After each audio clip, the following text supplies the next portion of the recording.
Bonjour et bienvenue au podcast SOS Business où on parle des vraies affaires. Aujourd'hui, je suis un peu émue. On va parler de santé mentale. C'est le sujet de l'heure et là, il y a plein d'experts, de spécialistes qui en parlent. Mais moi, j'ai voulu donner la parole à des gens qui le vivent, qui ont des enjeux en ce moment même. Mais avant de vous les présenter, j'ai des statistiques et là, je vais prendre des notes parce que j'arrive pas à me rappeler des statistiques, ça me bouleverse. Selon l'Association de la santé mentale, il y a 1 personne sur 5 chaque année qui a des enjeux de santé mentale, qui a une maladie. Il y a 5 millions de personnes au Canada de 15 ans et plus qui avaient un diagnostic en 2022. La Commission de la santé mentale du Canada dit qu'il y a 28 % des gens entre 28 et 29 ans en 2021 qui avaient un problème de santé mentale et qu'il y a 1 personne sur 2 avant l'âge de 40 ans qui va avoir vécu une maladie mentale. C'est épouvantable. Selon la Société canadienne de psychologie, il y a 500 000 absences du travail par semaine. Hey, ça en fait par année, ça, en 2024.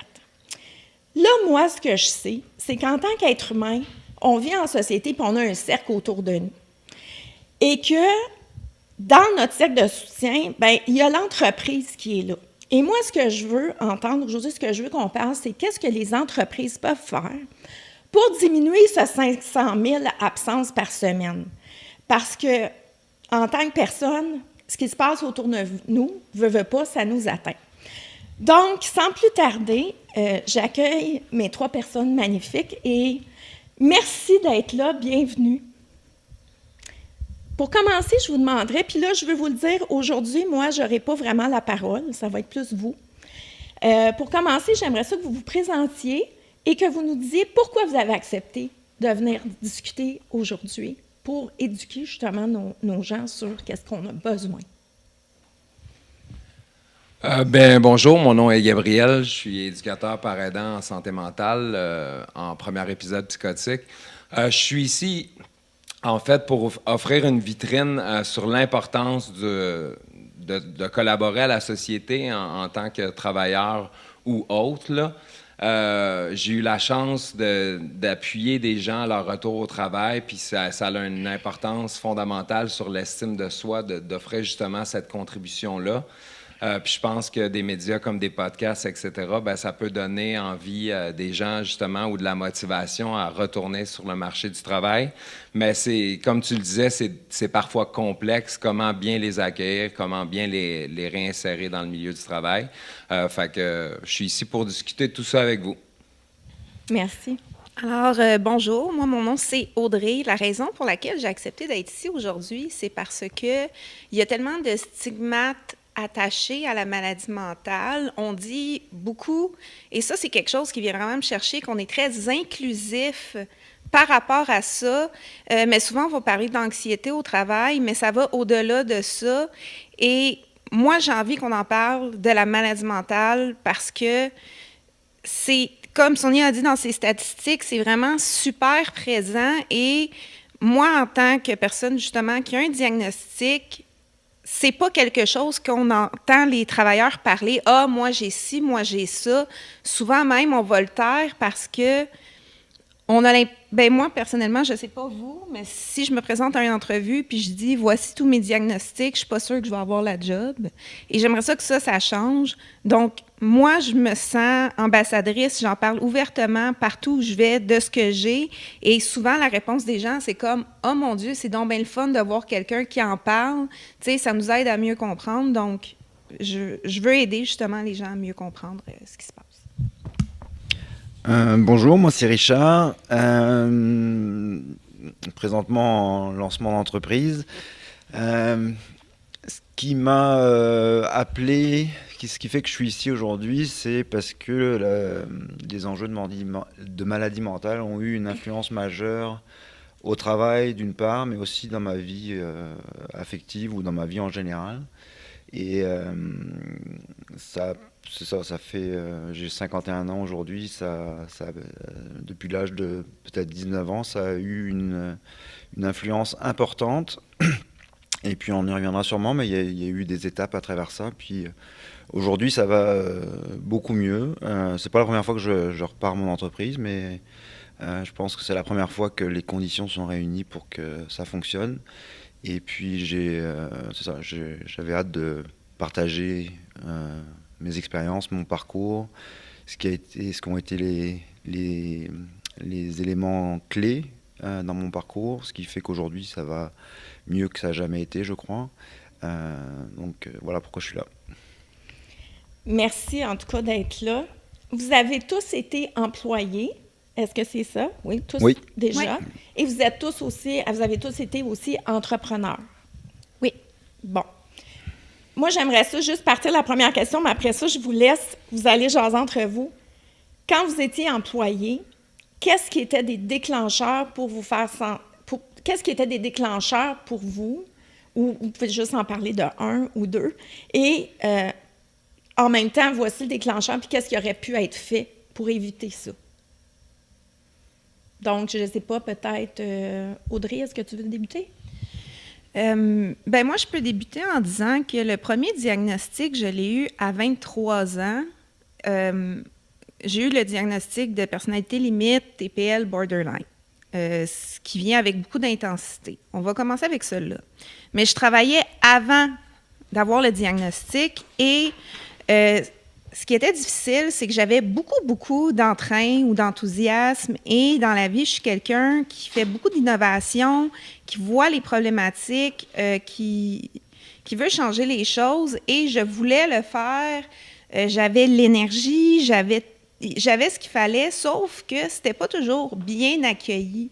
Donc, souvent, je devais me brusquer à ne pas être qui j'étais parce que il y a des bons côtés aussi dans la maladie, comme l'énergie, comme ça, moi, c'était, puis l'entrain, puis la motivation pour quelque chose qui me passionnait, c'est une qualité parce que c'est x10, donc je suis encore plus impliquée, mais de me faire dire non, tu peux pas, c'est pas ta job, c'était comme recevoir un coup de couteau, puis là, il faut dealer avec ça, et là, il y a d'autres choses qui viennent avec ça, avec le TPL.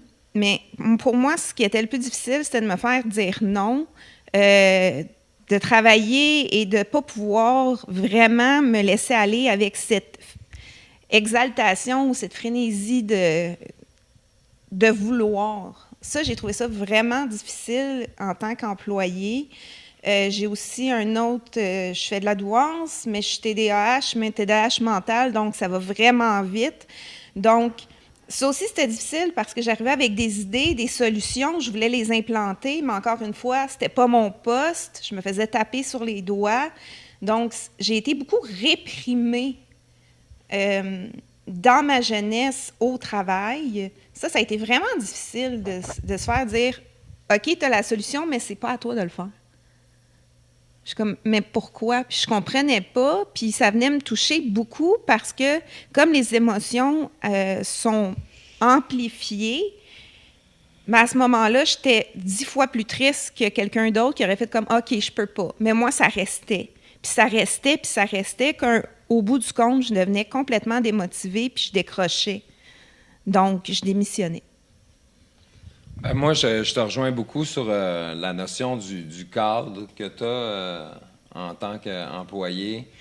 C'est ça que tu as à faire, puis on se contente de ça. Je dirais que moi, j'ai un diagnostic de maladie bipolaire. Beaucoup d'idées, j'aime ça, l'innovation. Fait que je me suis retrouvé contraint de rester dans ma case, si on peut dire. Fait que c'était très dérangeant pour moi au niveau de tout ce qui est idées, avancement. C'est pour ça que je me suis retrouvé à aller dans l'entrepreneuriat parce que je pouvais enfin mettre sur papier mes idées puis les réaliser, en fait. Là. Fait que c'est ça, ça a été super bénéfique pour moi de justement avoir un certain contrôle sur où je peux aller, quand je peux aller. Parce que souvent, les gens, c'est pas pour mal faire, des fois, qui te restreignent. C'est comme ça que ça fonctionne. Sinon, c'est comme l'effet domino. Il y a une personne fâchée qui fâche une autre personne. Puis là, ça finit plus. Puis là, on devient le mouton noir. Oui, exactement. Puis, tu sais, l'intimidation dans les milieux de travail, des fois, ça va super vite, qui fait en sorte que c'est une charge super lourde à porter au fil du temps, puis tu te sens juste pas bien, puis là, ben, tu lèves ton drapeau blanc, puis tu quittes tout simplement ou tu te mets en burn-out parce que c'est insupportable, tu sais. Puis, si je peux rajouter, moi aussi, je suis bipolaire en plus. Toi, je sais pas. Moi, j'ai les étiquettes, mais j'ai un diagnostic de bipolarité et puis de douance ou Bon, ben, bienvenue dans en le tout club. cas un cerveau arborescent, c'est certain en tout cas. Je suis le seul sans douance, là, ça va pas. Là. Mais oui, t'en as aussi. On l'a tous. Mais ce que je trouve, puis là, je pense qu'on va peut-être tous se rejoindre sur ce point-là, mais avec la bipolarité, il y a des passes où on est super, hyper productif, en hyper focus, et c'est là que le meilleur sort. Tu sais, quand tu disais, tu sais, j'ai des bonnes idées, je veux les mettre. C'est quand on est dans cette phase-là, c'est là où tout ce que l'entreprise pourrait profiter va être bloqué. Puis quand on va retomber dans une phase qui va être plus calme ou plus difficile, bien là, à ce moment-là, tout ce qu'ils vont nous demander, bien, on n'aura pas nécessairement la capacité de le faire, même si on est capable. On est comme en shutdown d'une certaine façon. Richard, de ton côté, j'aimerais moi, oui, pour rapport à mon historique d'employé, je pense que facilement 2 fins d'emploi sur 3, j'en ai eu beaucoup, sont liées à des phases soit de dépression, soit des phases d'hypomanie. Ça a vraiment eu un impact majeur.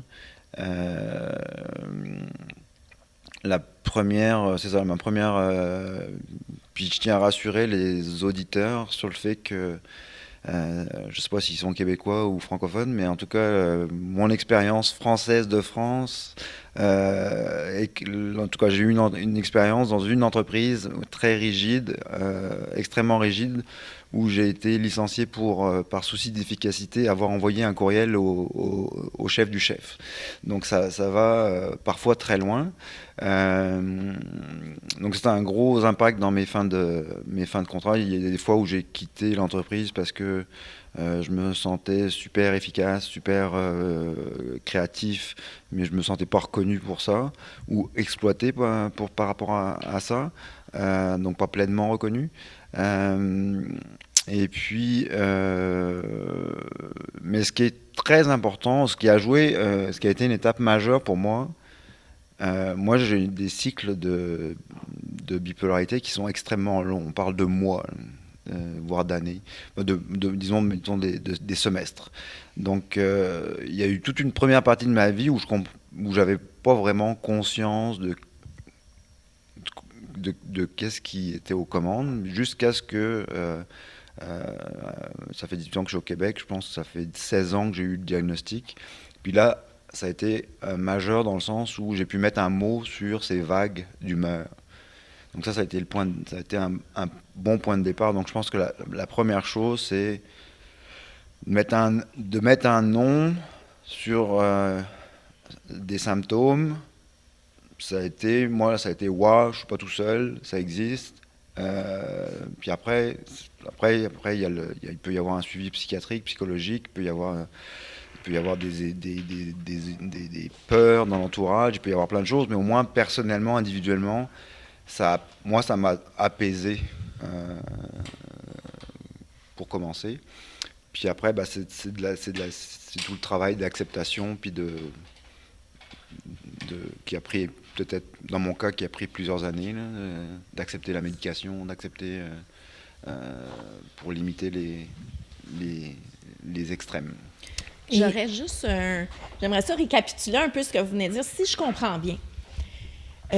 On vit dans les entreprises offrent un cadre qui est très rigide. Ils ne laissent pas de place à l'humain, ils ne laissent pas de place à l'innovation beaucoup. Et ça, quand on a, dans votre cas, c'est quelque chose qui est fois 10, fois 100, beaucoup plus blessant qu'une personne normale qui se sent aussi blessée pour la même raison. Ça vient encore plus loin. Je dirais pas...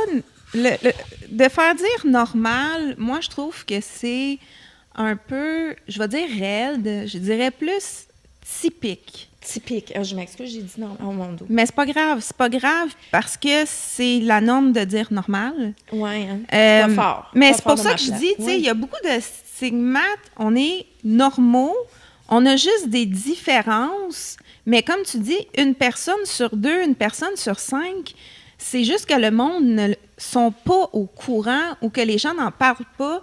C'est la première fois dans ma vie que je me retrouve avec des gens on est 4, on est 75% de gens diagnostiqués. C'est la première fois que ça m'arrive d'être en majorité et d'être avec des gens qui comprennent exactement ce que je vis. Parce que normalement, c'est pas un sujet que je peux aborder de dire, là, si on rentre dans le plus creux de la maladie, ils vont comprendre ce que je veux dire. Ils vont l'avoir vécu aussi à leur façon. Tu sais, tu as parlé d'un sujet super TDAH en plus, mais tu as parlé d'acceptation. Ça, j'aimerais ça qu'on y revienne. La médication, c'est un sujet qui est super important parce que ça fluctue selon l'âge, selon la situation. Est-ce que ça va bien dans notre vie familiale? Ça va-tu bien au travail? Ça va affecter la maladie. Il y a des moments où on va moins le sentir, je pense, que c'est présent. Puis il y a des moments où ça va être beaucoup plus envahissant. Est-ce que vous, ça fait ça?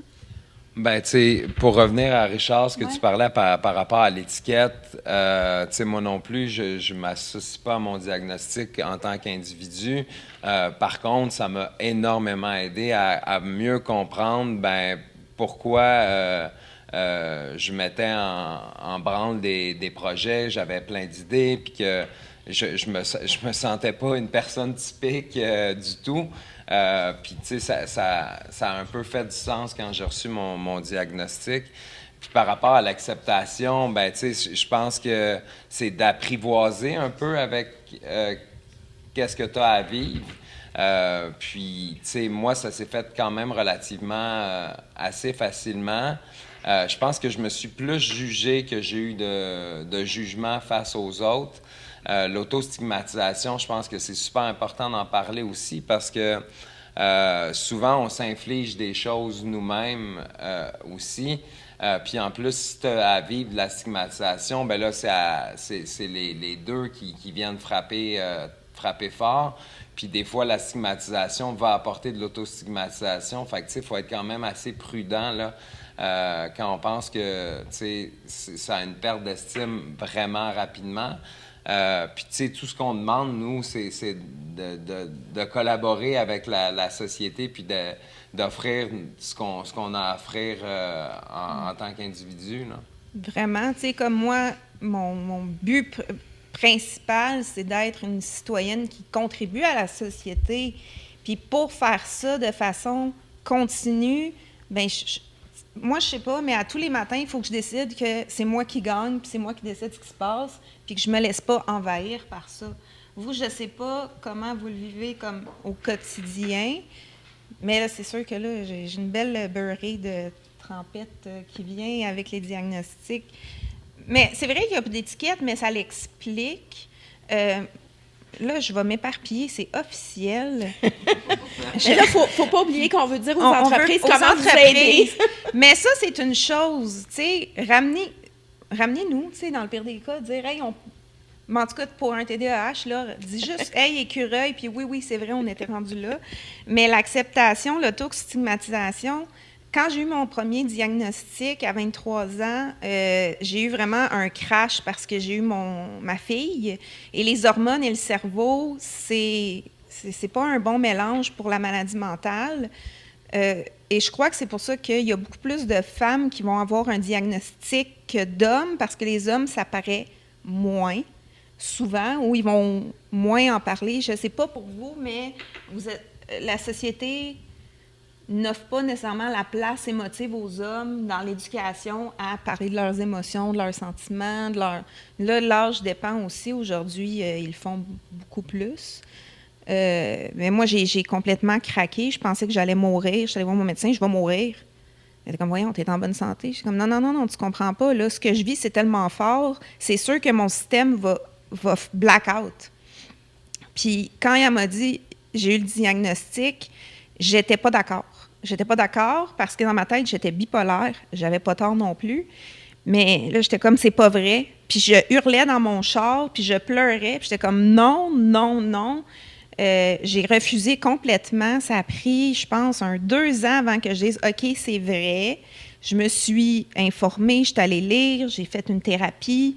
Puis à partir de là, j'ai fait comme « OK, je vais l'apprivoiser parce que c'est la seule façon que j'ai d'aller mieux ». Moi, je voudrais revenir sur le cadre qu'offrent les entreprises. J'ai parlé tantôt de mon expérience française qui était très rigide. Moi, je trouve qu'au Québec, les cadres sont plus adéquats ou plus acceptants. En tout cas, j'ai eu la chance d'avoir une de mes meilleurs jobs salariés au Québec que j'ai malheureusement brûlé à cause de mon hypomanie.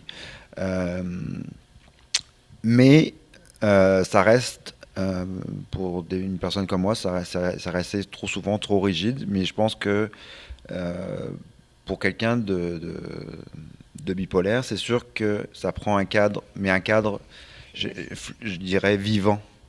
Parce qu'on est des êtres vivants, donc le cadre, il peut pas être militaire, ça peut pas marcher pour moi. Puis je pense pas que ce que je dis des entreprises soit valable pour toutes les entreprises. Moi, j'ai le sentiment que de ne pas être tombé sur des entreprises adéquates, mais il y a, à mon avis, des entreprises qui sont plus tolérantes par rapport à notamment tout ce qui est les aspects neuroatypiques ou neurodifférents. C'est juste que moi, je les ai pas croisés sur mon chemin. Est-ce que c'est parce que je suis voué à voler de mes propres ailes en tant qu'entrepreneur ou pas? Est-ce que l'avenir nous le dira? Mais c'est ça. Je pense que les entreprises québécoises sont, de mon expérience en tout cas, moins rigides. Mais c'est ça. Il y a matière à accompagner les employés qui ont des enjeux de santé mentaux, mais faut-il encore que la société permette la transparence et l'authenticité? C'est quand même le point de base. Et puis pour décrocher une job, si effectivement c'est pas quelque chose qui est facile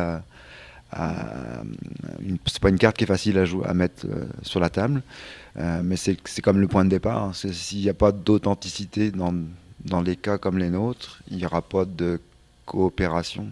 Donc, mais je m'excuse, j'interviens parce que moi, je suis entrepreneur, puis malheureusement, parce qu'on ne comprend pas ce que vous avez besoin, il y en a beaucoup qui ont peur. C'est comme « Oh non! » Il y a comme une peur de l'inconnu. Si on comprend ce que vous avez besoin, si on comprend ce qu'il y a à mettre en place, je pense que ça va être beaucoup plus facile de créer ça. On ne sera pas dans l'inconnu. En tout cas, je ne sais pas ce que vous en pensez, là, mais qu'est-ce qui ferait, comme là, je comprends qu'il y a le cadre, d'avoir un cadre vivant, ça, j'aime beaucoup ça parce que moi, j'ai créé un modèle d'affaires vivant, justement. Donc, oui, il faut que, sans humain, il n'y a pas d'entreprise. Donc, l'entreprise devrait être, comment je dirais ça, devrait faciliter la vie des humains et pas la compliquer. Mais dans votre cas, qu'est-ce qui concrètement, là, j'aimerais savoir des choses concrètes de ce qui peut être mis en place et qui aide vraiment? Ben, tu sais, c'est sûr que moi, vite comme ça, ce que je pense, c'est un espace où on peut discuter avec quelqu'un, tu sais, peut-être en termes de supervision ou autre, pour voir comment on se surcharge ou c'est quoi notre charge de travail présentement. Je pense que c'est super important parce que, pour ma part, tu sais, quand ça va bien, j'ai l'impression que je peux en mettre encore plus, je vais en faire plus parce que je veux y aller. Puis tout semble facile, tout défile assez calmement, mais des fois, j'en ai trop sur moi, tu sais. Puis moi, je le réalise pas. Mais d'avoir une personne, justement, qui qui regarde si ça fait du sens ou pas, de jauger cette énergie-là à long terme pour qu'elle reste disponible et constante. Je pense que c'est super important. Puis avoir un espace aussi, tu sais, je pense que c'est souvent des questions de budget, etc., mais une personne qui a une vision, qui voit autre chose que le carré, la boîte, d'avoir un espace pour nommer ses idées dans des moments propices aussi, c'est quand même important, mais on vit dans une société où tout va trop rapidement, tout va très vite, puis tout est mis dans des cases, puis c'est comme ça c'est comme ça. Puis des fois, ben, c'est ce qui est le plus fonctionnel pour les entreprises, quitte à perdre des employés. Puis on sait que le coût de perte d'employés, c'est énorme là, au niveau des formations, puis tout ça. Comment on peut pallier entre un modèle hybride où on conserve nos employés, puis à la limite, on en perd, mais garder ses employés, des fois, ça a son pesant d'or au niveau des frais aussi. Fait que de réfléchir à comment le faire, je pense que c'est super important. Mais on ne peut pas passer à côté aussi des gens qui se plaignent des conditions différentes. Ah ben elle ou lui, telle condition, c'est pas juste. Puis là, tu as un effet boule de neige qui fait aucun sens. Mais quand tout le monde comprend qu'on est dans la même équipe, puis c'est pour le bien de l'entreprise, on va avoir de nouvelles cultures entrepreneuriales qui vont faire plus de sens, selon moi, là. C'est tellement important ce que tu dis. Puis en ce moment, il y a une pénurie de main-d'œuvre partout. Et moi, j'ai la chance d'avoir discuté. Audrey travaille pour mon entreprise. Donc, Audrey, c'est une mine d'or, une pépite, un diamant. Vous avez beaucoup à offrir. Et c'est comme on se prive de pépites, on se prive de diamants. Allô? J'allais dire réveillez-vous, mais c'est comme réveillons-nous. Il y a quelque chose à faire. Audrey? Oui, la pépite.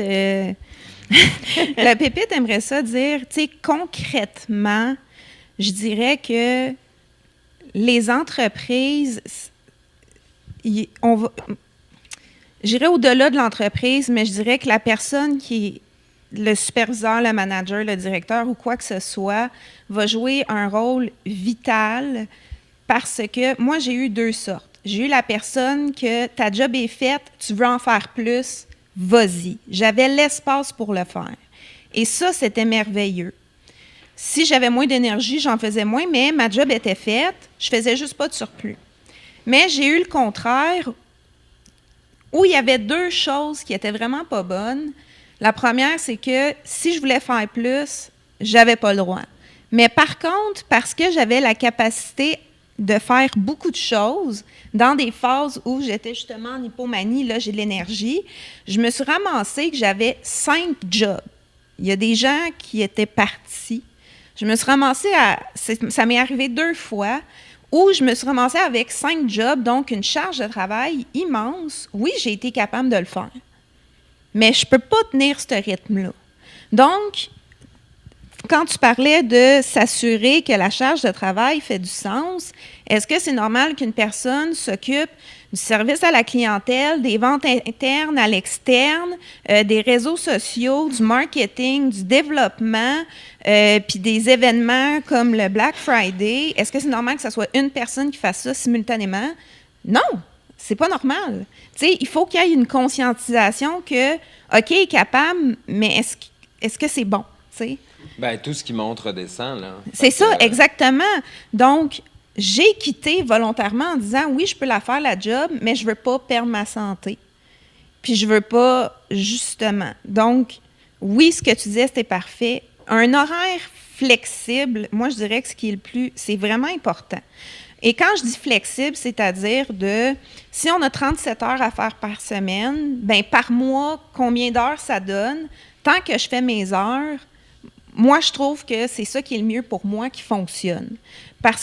Et les livrables, il faut qu'ils soient livrés.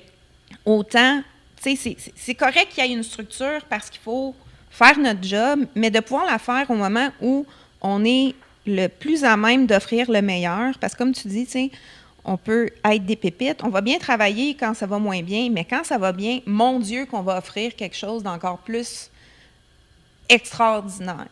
Donc, l'horaire flexible permet de travailler lorsqu'on est à notre meilleur et de faire des tâches peut-être moins complexes ou difficiles quand ça va moins bien.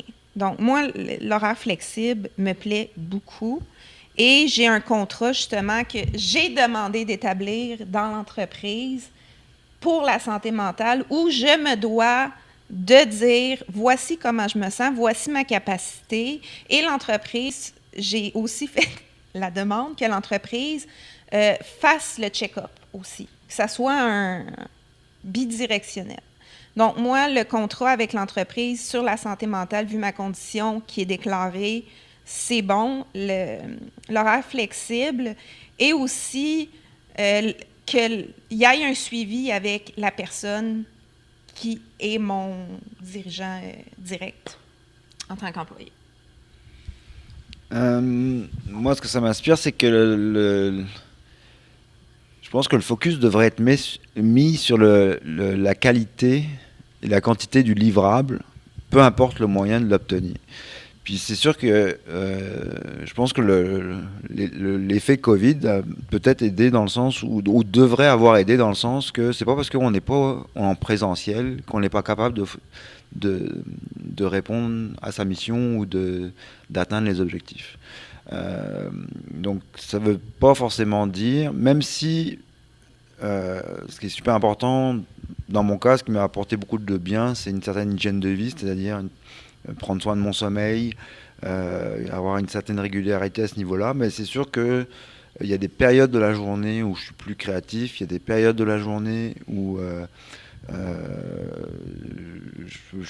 qui sont plus aptes à faire telle ou telle chose. Donc c'est sûr que d'introduire de la fluidité ou de la flexibilité, et qu'avec les moyens technologiques d'aujourd'hui qui nous permettent d'être en lien avec nos collaborateurs de l'entreprise de façon simple, je pense que il y a vraiment une opportunité de focuser sur le livrable, c'est-à-dire l'entente de base entre un employé qui, entre guillemets, vend ses talents. J'aime pas trop l'idée de vendre son temps, mais en même temps, c'est ça la réalité. On vend son temps pour un salaire, parce que c'est quand même 99% des gens ont un taux horaire. C'est ça, c'est vraiment d'aller à l'essentiel de la relation. Puis l'essentiel de la relation, c'est une entreprise fait appel à un collaborateur pour des objectifs précis. Puis le moyen utilisé pour y arriver, est-ce qu'il est si important? Je ne suis pas sûr. Mais tu sais, le prendre soin de soi, c'est super important. Puis l'espace en entreprise pour prendre soin de soi devrait être aussi important. Au moins avoir des espaces pour ventiler, des espaces pour méditer, si c'est possible, de mettre en œuvre des projets spéciaux aussi pour le bien-être de l'entreprise, des employés à long terme. C'est super efficace aussi, là. Tu sais, j'ai vu nombre de compagnies au fil du temps mettre des journées pizza, des tables de baby-foot, des trucs partout au niveau du divertissement, mais d'investir dans le bien-être, dans le même concept, ça a son effet là, super important aussi, là. Puis pour répondre encore à la question de Sonia tantôt, je pense que si la relation est basée sur l'authenticité, la transparence, et je pense que le fait d'établir une espèce des garde-fous dans le cadre d'une bipolarité, ça veut dire qu'il y a des signaux d'alerte autant d'un côté que de l'autre. Et pour être très concret, c'est-à-dire qu'en phase de dépression, je pense que c'est assez flagrant que l'employeur devrait inviter la personne à prendre soin d'elle, s'assurer qu'elle, je sais pas, que signe de vie, mais de peut-être encourager, parce que moi en tout cas la dépression c'est souvent lié à un manque de confiance énorme en moi, une espèce de déstabilisation, de découragement. Donc ça c'est sûr que c'est d'avoir, même s'il faut que ça vienne de l'intérieur, d'avoir quelqu'un qui met en relief les succès du passé ou les choses comme ça, ou qui réveille l'élan, les talents de l'employé. Ça peut être bien. Puis en phase d'hypomanie, c'est sûr, c'est que peut-être d'être très factuel, en mode communication non violente. Là, en ce moment, j'ai observé ça. Est-ce que, d'après toi, ce serait pas un indicateur que tu es dans telle phase de ce que tu m'avais partagé? Et puis, qu'est-ce qu'on peut faire pour peut-être essayer de recadrer ou est-ce que tu prends bien soin de toi ces temps-ci? Est-ce que tu as ton minimum, ton heure de sommeil, tes heures de sommeil minimales sont bien respectées, etc. Il y a peut-être des garde-fous, une espèce de collaboration qui peut être établie pour... Un style de filet de sécurité, là, je pense que c'est tellement important. Aussi, je pense l'importance quand on prend la parole.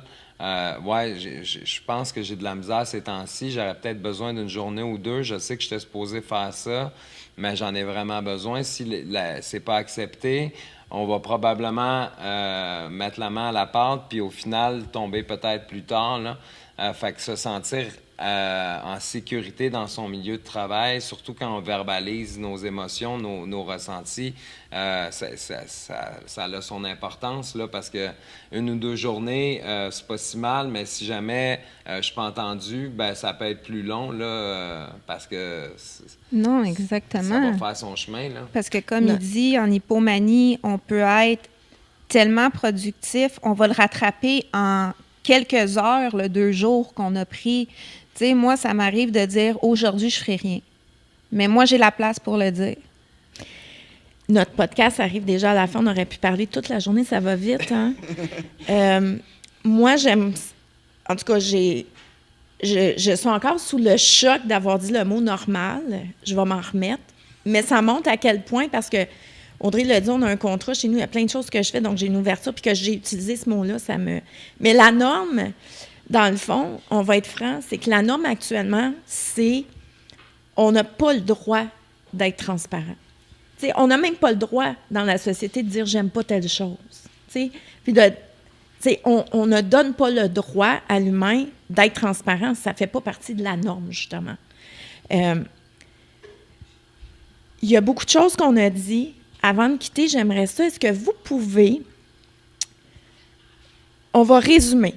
J'aimerais ça chacun votre tour, vous disiez 3 choses que les entreprises ont à retenir aujourd'hui, qu'ils peuvent mettre en place pour, justement, je vais dire profiter, pas dans un sens négatif, mais profiter de toute cette richesse d'employés qui ont à contribuer, qui ont tellement, puis je vais utiliser mon jargon à moi, qui ont des beaux talents naturels, instinctifs, qui ont des belles forces connatives, qu'on peut utiliser en entreprise. Et en plus, vous êtes hyper efficace. Donc, un tour. On va commencer par Richard. 3 choses à retenir rapidement. Je pense que le prérequis de base, c'est l'acceptation de la différence. Puis ça va au-delà de la santé mentale. Ça, c'est d'accepter qu'on est tous différents les uns des autres. C'est comme ça devrait être... rendu en 2025, ça devrait être la norme, mais malheureusement, statistiquement, ça ne l'est pas encore. On est tous uniques. On est tous uniques. Donc, et voilà. Donc ça, c'est d'être ouvert à la différence, c'est comme la première chose. D'être ouvert aussi le plus possible à ce que tu viens de souligner, c'est-à-dire l'authenticité. Il y a des entreprises où c'est bienvenu, c'est rare, peut-être. En tout cas, moi, je l'ai vécu dans au moins 2 petites PME québécoises, puis c'est vraiment soulageant de pouvoir être soi-même, c'est vraiment un bon point de départ.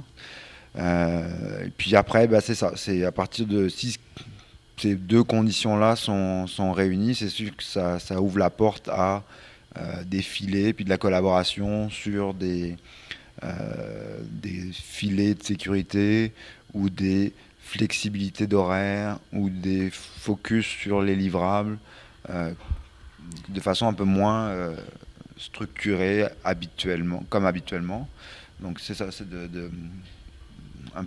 d'introduire un peu de souplesse et d'adaptabilité en mettant son focus sur l'essence de la relation employeur-employé et l'essence de chaque individu. Gabriel? Je vais voler un peu celle d'Audrey avec la flexibilité. pour moi, c'est super important aussi parce que, justement, il y a des moments où je suis très, très proactif. Je fais des liens avec des dossiers, ça va vraiment bien. D'autres moments, c'est plus difficile. Mais avec le temps, je suis capable de plus canaliser mon énergie, mais reste qu'il y a des moments où il me semble que j'ai fini ce que j'avais à faire, puis j'en prendrais d'autres, puis je trouve ça triste un peu. Fait que je note d'autres idées pour plus tard. Sinon, la curiosité face à comment la personne, surtout avec le temps, on sait comment on est, on sait comment on réagit. Donc, d'être curieux par rapport à ce qu'on peut offrir, où est-ce qu'on s'en va dans telle situation. Fait que ça, c'est super important pour moi. Puis en terminant, ben l'espace, que ce soit l'espace pour verbaliser ce qu'on dit, l'espace pour s'occuper de notre bien-être. Donc, un espace bienveillant, là, autant au niveau de l'écoute que... Oui, exactement ça. Audrey? Moi, je dirais que j'aimerais que ça soit une prise de conscience que si les employeurs acceptent et embrassent le fait qu'on vient avec ce bagage-là, puis qu'on peut en parler, tu parles de transparence, puis qu'on a l'espace et la liberté d'être et de vivre notre condition, la reconnaissance qu'on va avoir envers l'employeur et l'engagement qu'on va avoir va tellement être plus grand, je pense, qu'une personne typique, parce qu'on a l'espace pour montrer justement tout ce qu'on a à offrir, puis qu'on peut pas nécessairement parler. Tu sais, j'aimerais ça pouvoir que les gens puissent entrer dans une entreprise et le dire en entrevue, puis que ça soit pas vu comme « Oh mon Dieu, des électrons libres, c'est dangereux ». Moi, j'aimerais ça que les gens fassent comme « OK, il y a quelque chose, on va donner une chance ». Moi, je vois ça comme ça. Ensuite, ça compte-tu pour un, ça? Je pense que oui. Ça compte pour un. Deuxième chose que l'entreprise pourrait mettre en place, c'est un one-on-one, je dirais, hebdomadaire, avec la personne pour dire comment ça s'est passé cette semaine. Y a-t-il des choses que l'entreprise ou le gestionnaire vérifie? On en est où? T'en es où? Qu'est-ce qui se passe? Toi, qu'est-ce que tu peux faire? Moi, qu'est-ce que je veux faire? Donc, le one-on-one, pour qu'il y ait un suivi, c'est important parce que nous, ça va nous recentrer, mais ça va donner aussi à l'entreprise une idée de où on est rendu puis à quoi s'attendre. Puis pas faire peur, là, ça peut durer 5 minutes. Oui, non, c'est un 5 minutes. C'est ça, tu sais, c'est juste d'avoir un moment où on a la possibilité d'échanger parce que je crois que c'est la plus grande difficulté, c'est que à qui on en parle? À qui on en parle? Il n'y a rien de pire que les non-dits puis le silence, je pense. Exactement. Donc, d'avoir ce moment-là. Et pour finir, je dirais d'avoir... C'est vraiment la liberté et, comme tu dis, de se concentrer sur les livrables, peu importe comment c'est fait, tant que c'est fait au moment, c'est ça qui compte. Puis d'accepter que c'est comme ça qu'on fonctionne. Merci beaucoup. Faites ça et on va aller bien. Hein? Bien, moi, pour le mot de la fin, j'aimerais ça dire que, Audrey, tu as dit un mot important, c'est une condition. Ça ne vous définit pas. Et par rapport à ça, bien, j'aimerais ça inviter les gens, bien, vous qui avez été là aujourd'hui, mais les gens qui nous écoutent et qui ont des diagnostics. On a un projet philanthropique, nous. Sur YouTube, je vais mettre l'adresse pour le formulaire, mais notre projet philanthropique, justement, c'est de faire vivre une expérience pour voir c'est quoi mon mode de fonctionnement en tant qu'humain avec les trois parties de l'esprit, les 3 dimensions, dont la connation qui est l'instinct d'agir que personne ne connaît. Et ça fait une grande différence dans la vie. J'ai une personne qui l'a fait, qui était TDAH, puis elle a dit « Mais mon doux, c'est pas le TDAH, ça. Mais ça, c'est pas le TDAH. Mais ça, c'est pas le TDAH. » Donc, elle a découvert que « Oh, ça, c'est mon mode de fonctionnement humain. Ça n'a rien à voir avec la condition. » Donc, on enlève le brouillard. Ça, je suis l'humain. Et là, il y a la condition, puis il y a beaucoup de choses à apprendre par rapport à ça. Donc, merci à tous d'avoir été là aujourd'hui. Et le prochain podcast, bien, on va parler avec une experte qui va, suite à avoir écouté cette discussion-là, va venir nous dire on en est où par rapport aux entreprises, par rapport aux besoins, justement. Qu'est-ce qu'il y a à faire? C'est quoi le travail qu'il y a en avant de nous pour créer cette société où tout le monde va avoir sa place?